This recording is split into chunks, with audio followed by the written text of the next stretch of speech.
Hey there, I'm Tricia Rose Burt, and I want to ask you a question. What creative work are you called to do but are too afraid to try? Are you an IT but dream of doing stand-up? A PR exec who longs to write a screenplay? Did you change your priorities and now you want to leave your fully funded PhD MD program and go to New Mexico and paint?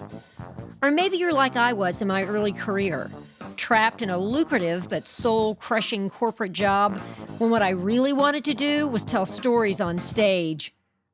In this podcast, we'll hear from artists who took unexpected leaps and found the courage to answer their creative call so we can inspire you to answer yours.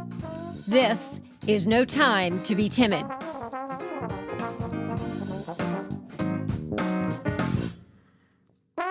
Welcome to the show. It's our fourth episode this season, and so we've already identified several traits that come in handy if you want to sustain a more creative life. Amy Grant said it was connection. Shannon Kaysen said perspective. Perry Howard said exploration.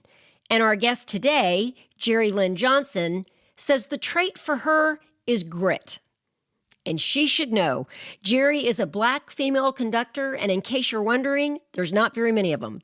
Less than 10% of conductors around the world are women. In 2005, Jeri made history as the first Black woman to receive an International Conducting Prize, the Taki Alsop Conducting Fellowship, and she's been breaking barriers ever since, as the first woman and often the first African-American woman on the podium for orchestras and opera companies across the United States and Europe. And it's not always been an easy road. So we'll be using both definitions of grit in this episode. The first one, that small, hard, sharp particle like sand that can irritate and cause all sorts of trouble. And the second one, strength of character and unyielding courage that can transform a difficult experience into a beautiful gift. Among her many roles, Jeri is the founder and artistic director of the Black Pearl Chamber Orchestra. And throughout this episode, you'll hear excerpts from their performances of Haydn Symphony No. 44 in E minor and Beethoven Symphony No. 5 in C minor. It's a terrific show, and I'm so glad you can join us.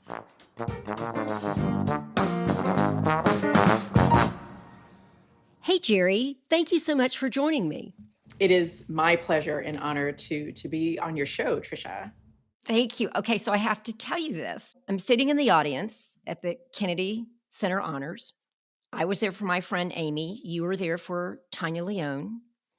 And you walked on stage, and I had never seen a woman conductor before. Yeah. I kind of got all choked up. And I'm like, she's not only a woman, she's a Black woman. This is unbelievable. I mean, I was like, are people looking at this? This is amazing. It was so moving. It was really something, which is why I went up to you afterwards and introduced myself and was just like, yay.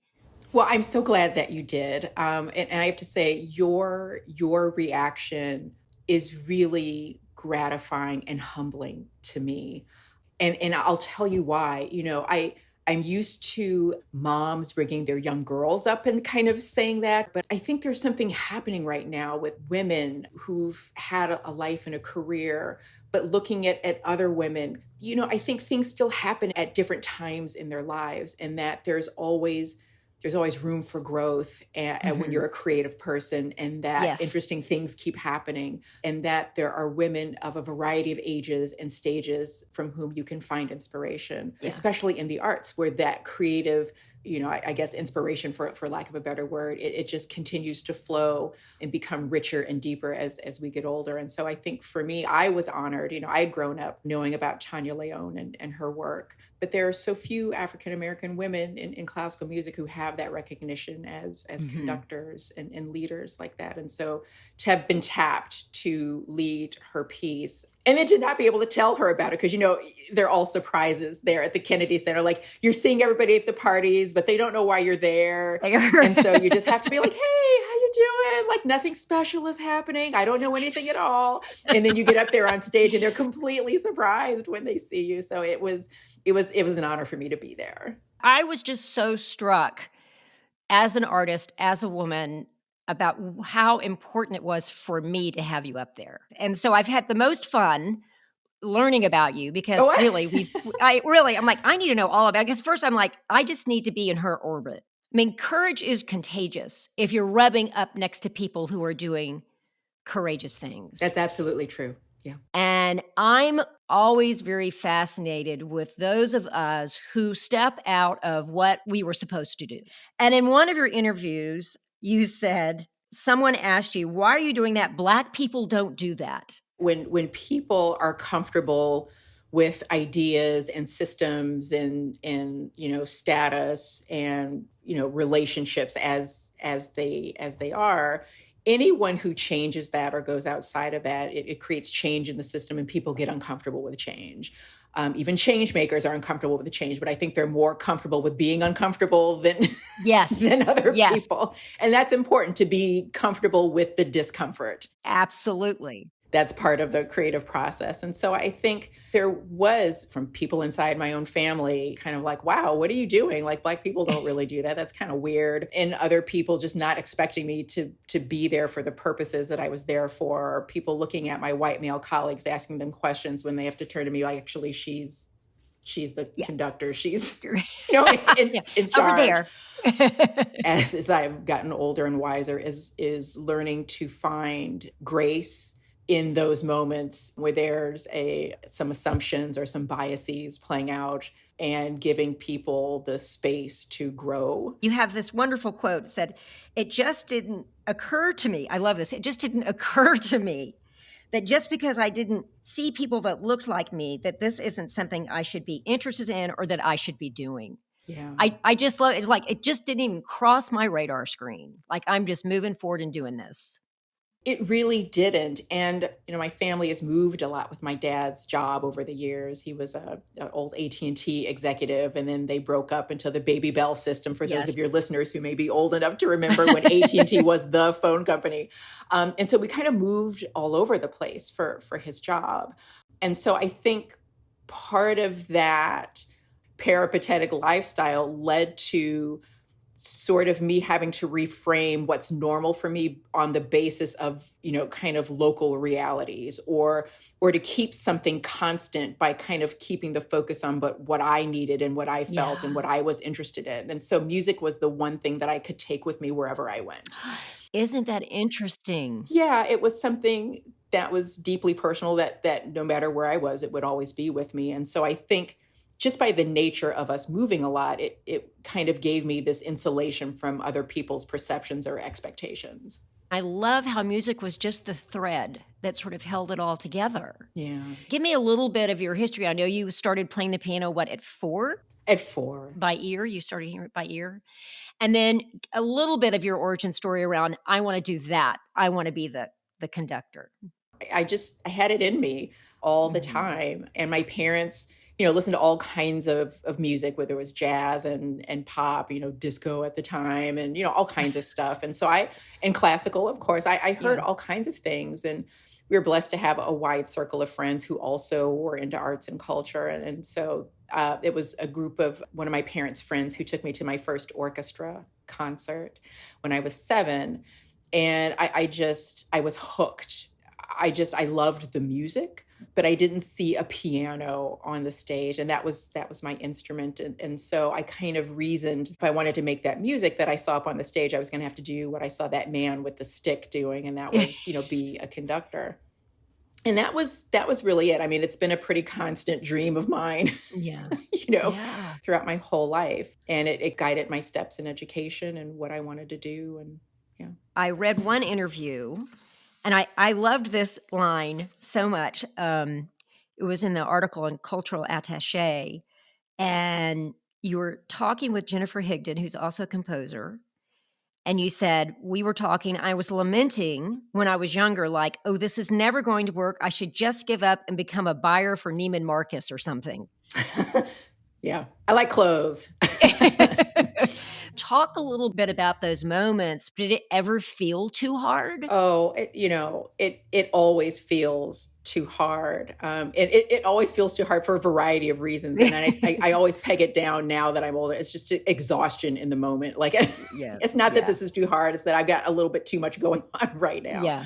But at that time, I think most artists who end up being successful go through a period where, if you don't have instant success, like you're not discovered, like, or coming out of conservatory and you just, the establishment just kind of picks you as like a soloist star to just go around, and you've already had a 20-year career by the time you're 30 kind of thing, or you're not a child prodigy. It takes time to find success and make your way as an artist. And I was just exhausted, I think, being younger at seeing people who were decent at what they did, getting opportunities when nobody would give me the time of day.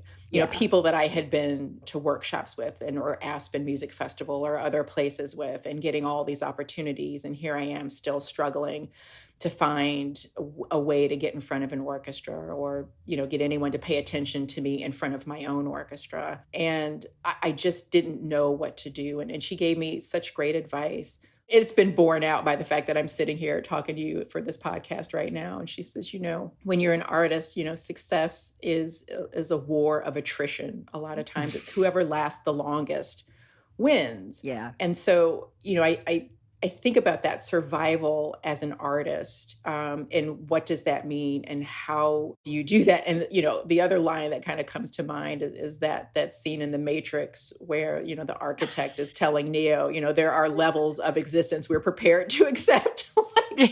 There are levels of creativity we're prepared to accept. Like sometimes you have to take a job in order to support your ability to be creative, even though it's not the greatest job, but it still gives you what you need to survive and to nurture that spark until it can finally ignite into a flame and you can really just be an artist.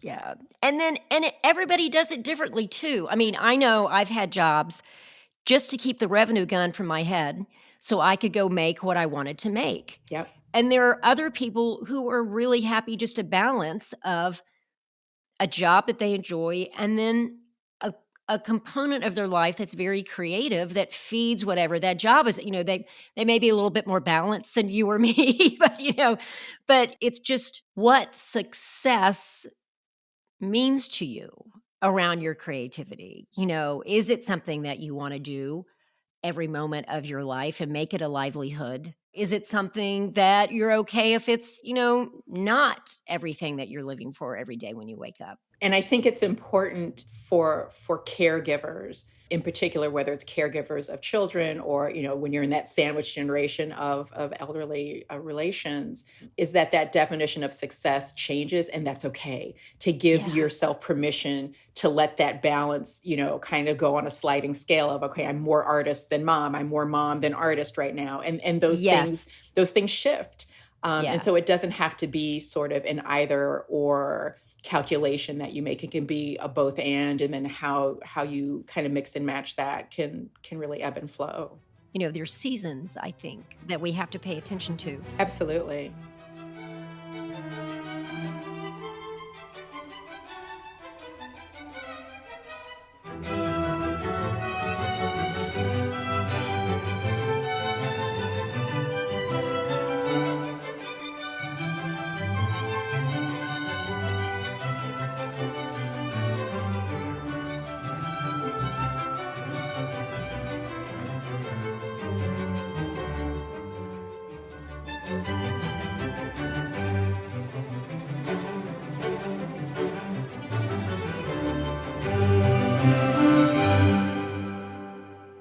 Talk a little bit about your impetus for starting your orchestra, the Black Pearl Chamber Orchestra.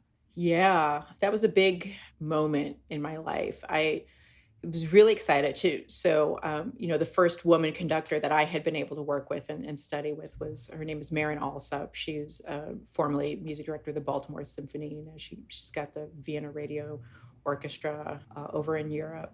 just an amazing woman. She had been a mentee of Leonard Bernstein and had really kind of broken the glass ceiling for a lot of the younger generation of women conductors.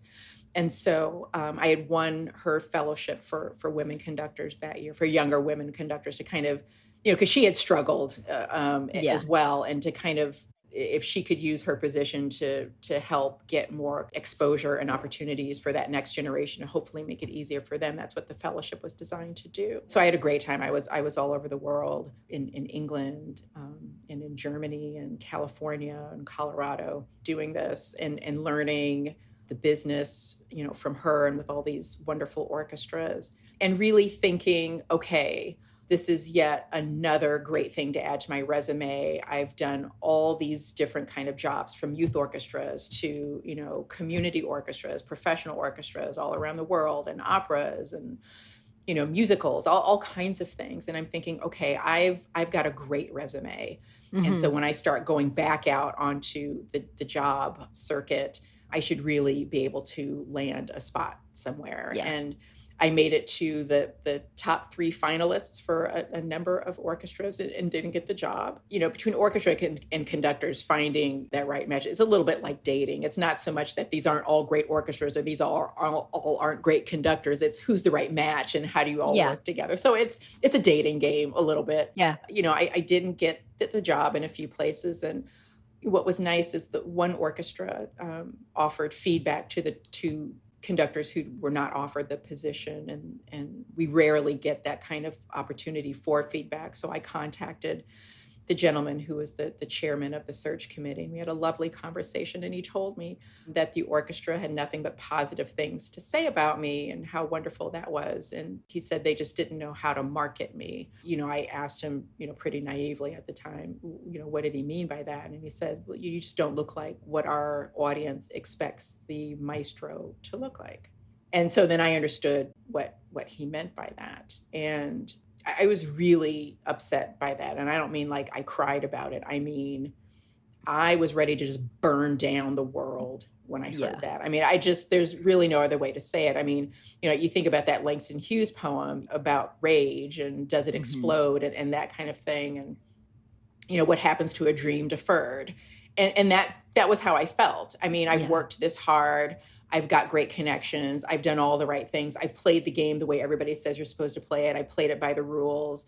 I've done everything that everybody says you're supposed to do. And no matter how good I am and no matter what I do, you're just never going to give me a job because I'm a Black woman. Yeah. So I was furious because I had great advice from, my parents who've experienced this themselves, who are very high achieving and always in places where people don't think they should be first Black member of this club or, those kinds of things. And so I began, once I could kind of, think straight and the rage sort of subsided, I began to just really think about what I was going to do about this. And so I tell young people all the time that rage can be a very, very powerful creative force if you use it properly. It can be very destructive if you don't use it properly. But if you do use it properly, if you can harness that energy, it can help you create real momentum and change and inspiration. And that's what I did, is I basically used that rage about what I'd heard to create change in classical music and create an orchestra led by me that would really embrace all kinds of people and dispel these ideas about who belongs to what and what belongs to whom and who can do what and who's, not allowed to do anything and who are these gatekeepers anyway and why do you get to tell me what to do? And, just challenging all of these ideas about, insiders, outsiders, us versus them, and power and race and culture and gender in America. And so Black Pearl, I've said this many times, it's an orchestra. We perform Mozart and Jessie Montgomery and all kinds of great composers, Beethoven and stuff like that. But also the performances in the audience's minds when they see us, when they hear us, when they don't expect to hear the most amazing French horn playing coming out of this African-American gentleman's French horn, or what did they expect if they were to close their eyes, which many people have heard our recordings like, wow, is that, this and this orchestra? Like, no, that's my orchestra. And people are genuinely shocked at how amazingly good they sound. And so it challenges people's assumptions without saying a word. It's just us being there, doing what we do is a statement in itself.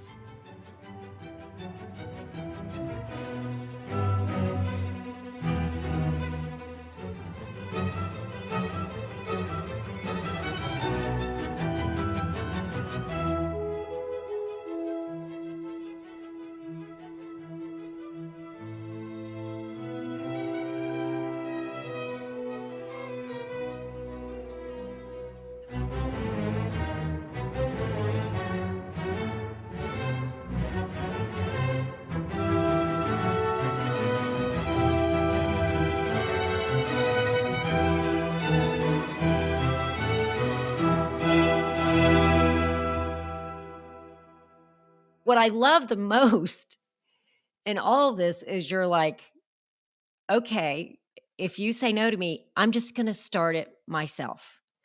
I'm just going to do it myself. Yeah. And that works for you and really every artist that gets said no to for whatever those reasons are, is then I'm going to go create a platform for myself. I'm going to create those opportunities for me and for other people that I want to bring with me, and not wait for someone to say, you're picked. I mean, I remember a couple of years ago in my studio going, I am so tired of waiting for someone to pick me. Right. I don't want to wait for anyone to pick me anymore. Yep. And it was a real game-changing mindset to go. Yeah, it's a complete paradigm shift when you stop waiting for other people to pick you for things. Yeah. I felt like I'm waiting to be picked for the volleyball team and I'm in the 5th grade and all of that stuff is coming. It's like, wait a second. that volleyball trauma is coming back. That volleyball trauma is coming back. I'm like, I'm a grown woman. I have agency. I'm going to do this. Yeah.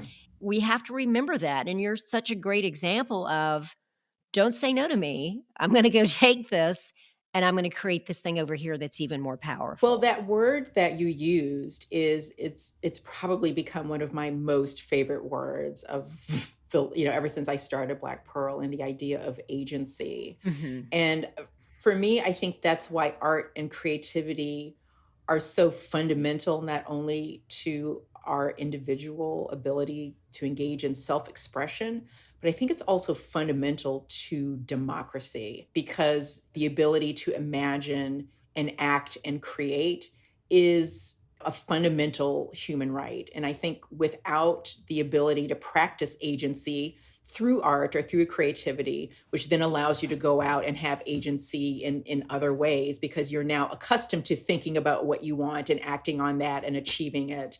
I think we lose something fundamental to democracy if we don't support creativity.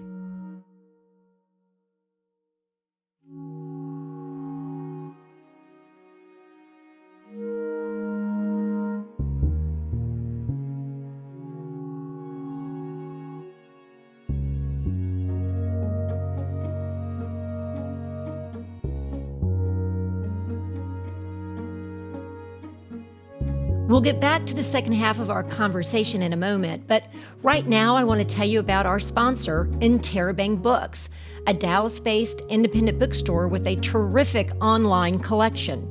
At Interabang, their dedicated staff of book enthusiasts will guide you on your search for knowledge and the excitement of discovery. Shop their curated collection online at interabangbooks.com. That's Interabang, INTERABANG books.com.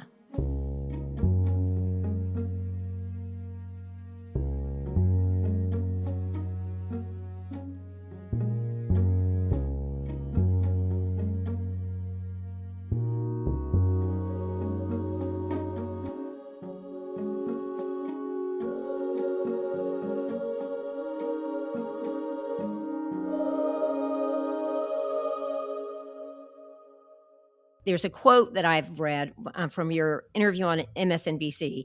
I decided I'm going to fix this problem in classical music that we have, in which power is male dominated and authenticity can apparently only be in European bodies for this art form. It's like we have this piece of grit. How do you create something beautiful out of that awfulness that makes it somehow better and more valuable for other people? I love this idea of turning a piece of grit into something wonderful. Yeah. And I think that grit can show up in all kinds of different forms. And instead of being knocked over by it, look at it and go, how do I turn this into something better? I think the ability to transform grit into grace is probably one of the greatest gifts that artists can give to humanity. I think some people call it magic. I think there's lots of names for it, but that ability to change and grow and evolve and to direct that into something more beautiful and better and beneficial for everyone, I think is so important. And you see that ability not just in the arts, but I think in people who can take just the most horrible personal tragedies and create like a foundation, like you think of the families of the Sandy Hook shooting victims and the foundations that they've set up to create better, healthier school environments and all those kinds of things. And just all kinds of things like that the traumas that individuals go through and the courage that they have to both grieve and create something useful and beneficial out of that. I marvel at those stories every time I hear them, because what I went through and it was painful to me, but not traumatic on the level of a loss of a loved one or something like that. Yeah. And yet you see these people all the time being able to create some really amazing work out of it. Yeah. When you talk to people about their work and why they do it, I think that's, for me, is what I find so inspirational and what I hope, my daughter or any of the young artists that I work with, that they can begin to learn to do is transform something painful into something better that makes them stronger and makes, other people more hopeful. Yeah, because I think anything that can give us all hope is really so important. And, in my manifesto that we wrote for No Time to Be Timid, one of the lines is, creativity is not a frivolous pursuit. And it's not. I mean, it's essential. It's for just the reasons why you're talking. Right. It's where the new growth comes from. It's where new anything comes from. Yeah. Lots of us were raised where creativity was almost an inferior skill. Like, it was, let's be logical, let's do math, let's do all these practical things, and these other things like intuition and creativity and more of the softer skills, if you want to call them, were not given the same kind of importance. Right. And they are as important, if not sometimes more important, with my biased opinion, just to keep us all going and moving forward. I could not agree more. And I think now people are beginning to really understand, they have the STEM programs, but they, now they call them STEAM, where the A is for arts, and they include that. But to your point about that understanding of the role of creativity. And so I think there should be the distinction between artistic and creative. People may not be artists in terms of painters or poets or dancers, but they can still be creative. I mean, I think when you look at what it takes to design an electric car, when you think about what it takes to be able to do the mathematics to, predict black holes, these kinds of things require a great deal of creativity.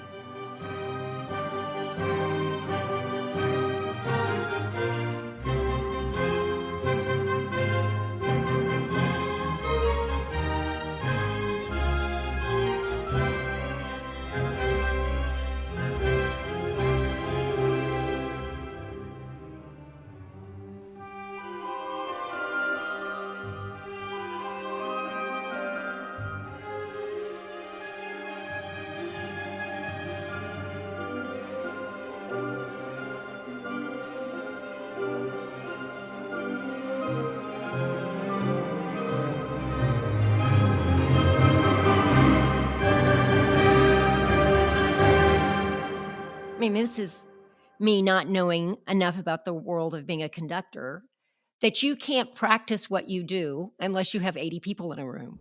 Yeah. Like I was like, oh my gosh, that's crazy. You can't just be on your own, as you said, practicing to a mirror.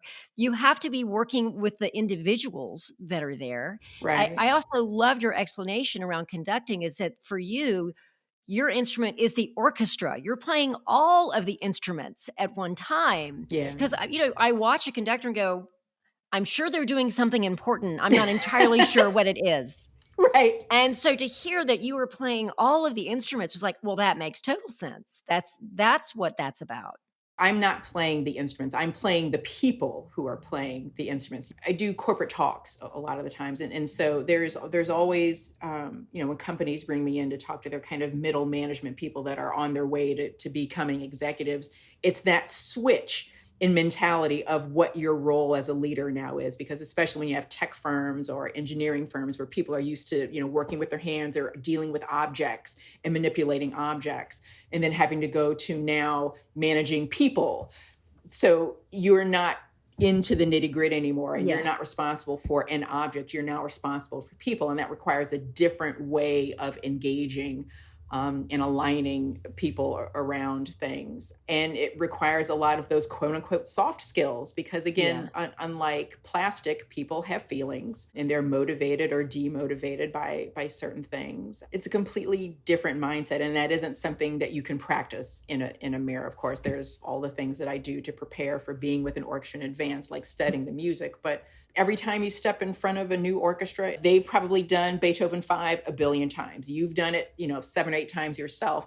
But when you, the orchestra, and you, the conductor, get together for the first time, it's a completely new experience. And so there's always a little bit of learning, not about the music, but about the relationship. What do you do to keep yourself in a state of readiness? How do you keep your skills sharp if it requires you having 80 people in a room, which you can't have all the time? Like, what do you do to sustain what you do?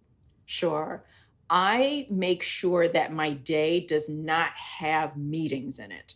I try to really stack my day so that I have lots of empty days for it's 7 or 8 hours at a clip. And then I'll have specific days in the week where I take meetings and do things that require me to interact with people. Because for me, what I have found is that my creativity works best when it's got an open field in front of it and my time is not bounded, because then all I can think about is what I have to do coming up and then working to that deadline that's artificial, and not just allowing myself to be in the moment, to be with the music, to allow these connections to occur, to kind of follow a connection that I'm interested in. I have to give my mind room and space and time to play. My first creative habit is that I'm very structured with my time. So I'm kind of boring.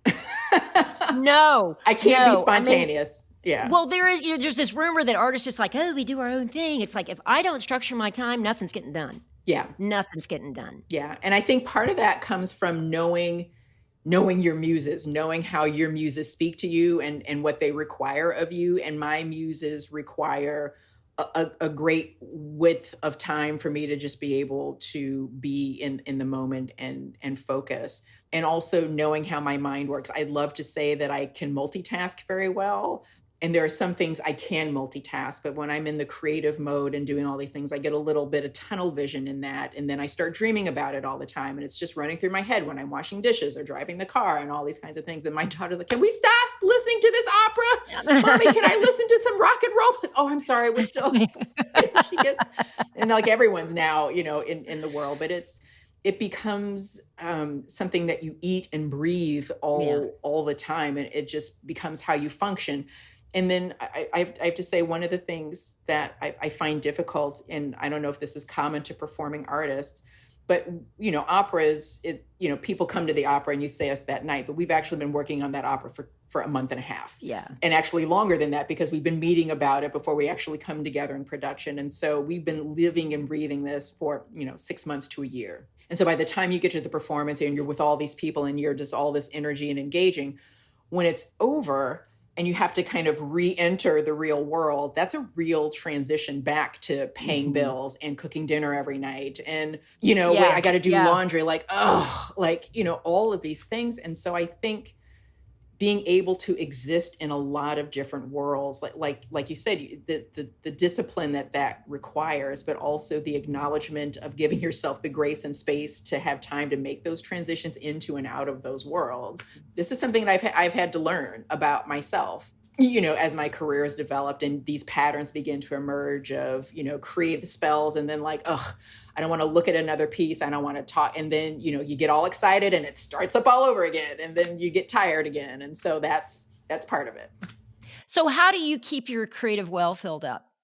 Oh, gosh. I keep the well filled up by being so grateful to be a mom and to mother. I travel a lot to guest conduct other places. And, when you're gone and you're working hard and great colleagues and making great friends in the process.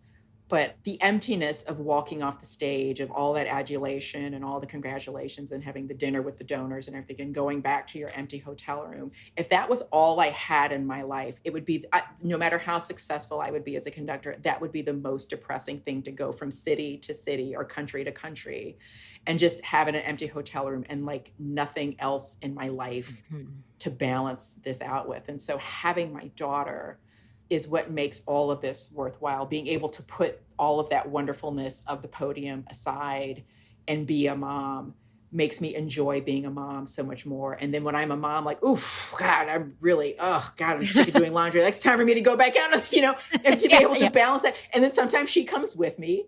But I think it's having both of those loves in my life together. They enhance each other. It's hard to balance them, and you have to do a lot of juggling and being really structured with your time. But being one without, like, I couldn't imagine being a mom and not also being a conductor. I think I would be a terrible mom. I would be miserable and depressed and unhappy. And so for me, I need both of them. I need both of them. Yeah. I think a lot of us do, and I mean, I'm a much better wife because I'm an artist. Exactly. There's just no question there, because I think that we all need something that's ours. It's selfish in the best sense of the word. Yeah. It's self-preservation in every way. Yes, it's self-preservation. I completely get it.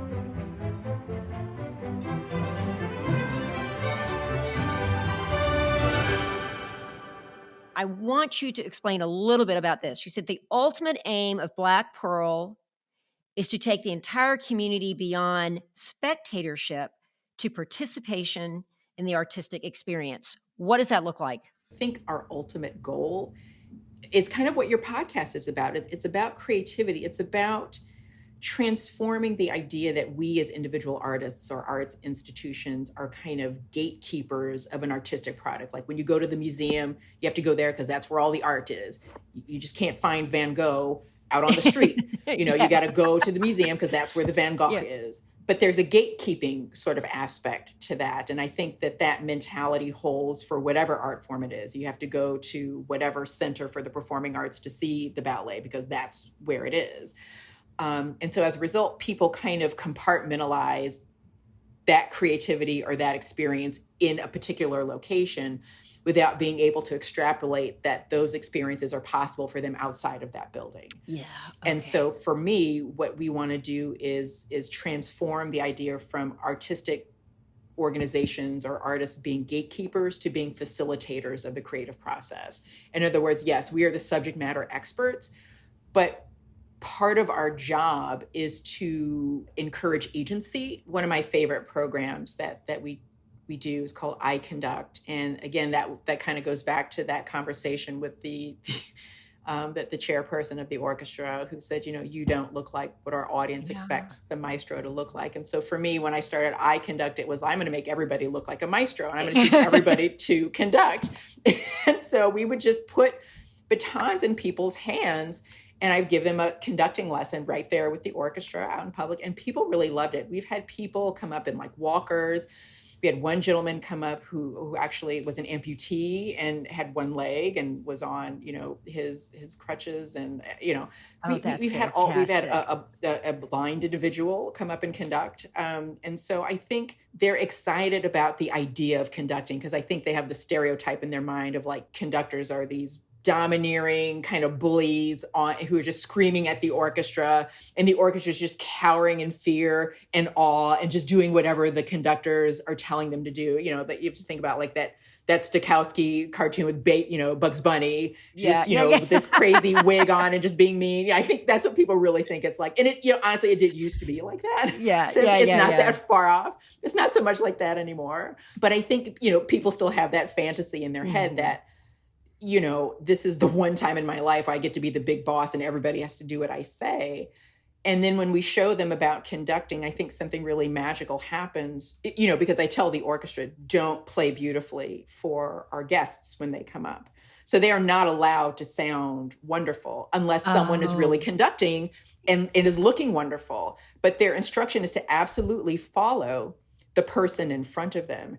And what you see happening over time is that eventually people get their hands and everything together because they understand, what I'm doing matters. And so that immediate feedback loop, they begin to now govern their motions in such a way that the music then feels better. And so when we do that to our program with kids, we do that over a 12-week period with them. And you can see that the light is just beginning to turn on, that they're learning in real time the lesson that what I put out into the universe is what I get back. Yeah. And so how do I present what I want how do I present respect? How do I present intelligence and kindness and, all these different kinds of things to get back what I want out of the world? And that is agency. It's agency. Yeah. I can just think of so many people that need to go to that program. We'll do it. I was watching the video clip of you, and I loved the instruction you gave, like gravity falling. I just love the language you were using to communicate this to the orchestra. In the performative arts, for sure, it's very different than in the visual arts. But, what I find fascinating is how you can have a two-dimensional art form that then projects as three-dimensional through painting techniques or through whatever the visual techniques are. And I think our version of that in music is, how do you make music sound alive? It's just a series of sounds, but how do you imitate life?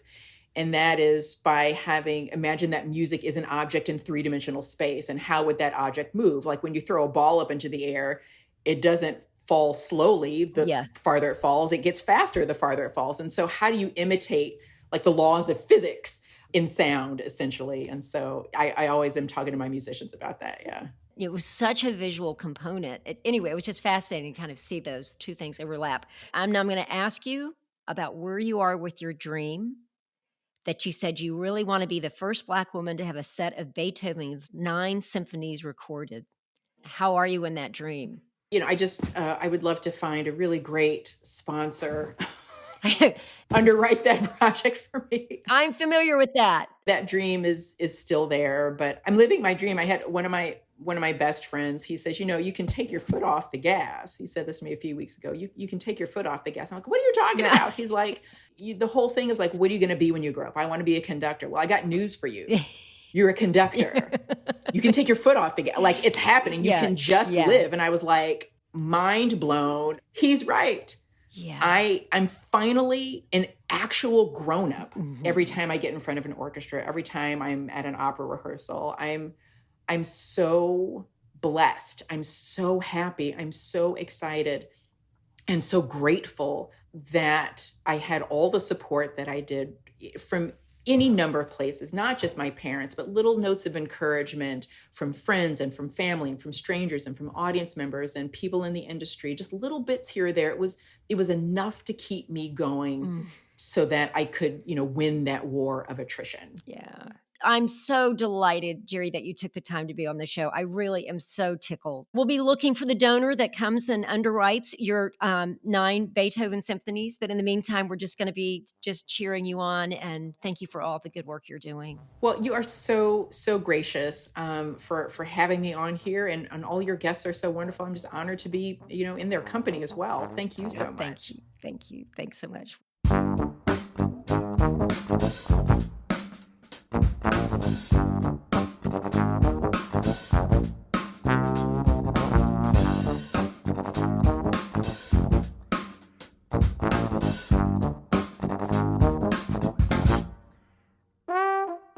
I'm so glad I introduced myself to Jeri when I had the chance. Then 4 months later, screwed up my courage again and asked her to be on the show. Listen, if there's somebody you want to talk to, go do it. Most people are delighted to connect. Jeri's amazing, filled with grit and even more grace. And like all of my guests, she gave me some things to think about. First, is there something you're not doing because you've been told people in your community don't do that sort of thing? Second, are you waiting to be picked? Or can you make your own magic? And third, is there any grit in your life that you can transform into grace? Follow both Jeri and the Black Pearl Orchestra on Instagram. Make sure to go to Jeri's website, JeriLynneJohnson.com, to explore her work, as well as the Black Pearl Chamber Orchestra at blackpearlco.org to learn more about them. And check out our show notes. We've got links to their performances so you can hear their beautiful music.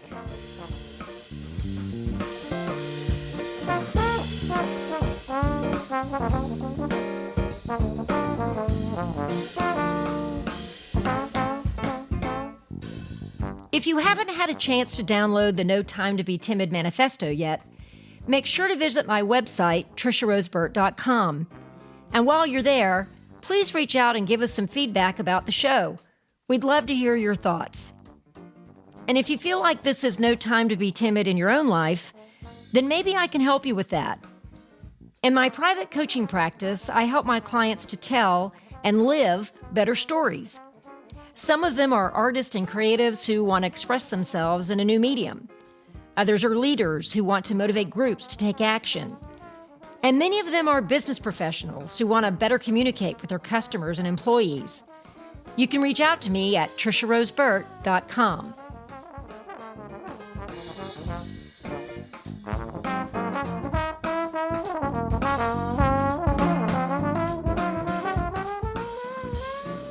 Join us for episode 5 when we talk to Nancy Perot, owner of the independent bookstore in Interabang, our sponsor. Nancy dreamed of owning a bookstore for nearly 25 years. And after just 2 years of operation, it was wiped out by a tornado. And that was just the beginning. The bookstore and Nancy have survived events that would make the rest of us take to our beds. And despite it all, it was just named one of the top 5 bookstores in the country by Publishers Weekly. It's an incredible story of resilience you won't want to miss.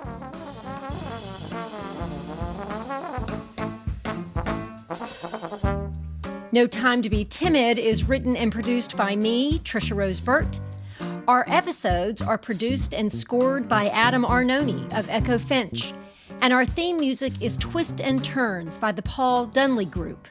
If you like what you hear, please subscribe to the show, spread the word, and review us on Apple Podcast, Spotify, or wherever you listen.